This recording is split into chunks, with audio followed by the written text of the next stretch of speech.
За какво пуснахте гласа си днес? Пуснах гласа си за това България да продължи своето развитие, да бъде свободна и държавата, в която всички ние мечтаем да живеем от години.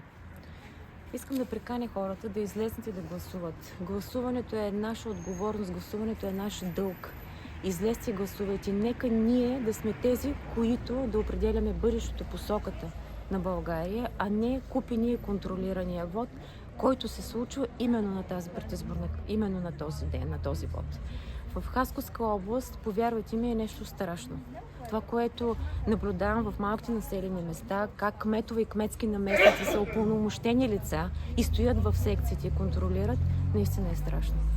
Вие подадахте ли жалби Да, за подадах сигнал? жалба към РИК, именно в община Свиленград. Кметове и кметски наместници са тези, които са упълномощени от партиите да бъдат вътре в самите секции. Това закона го забранява. Нека да спазваме закона, поне в този ден. Благодаря.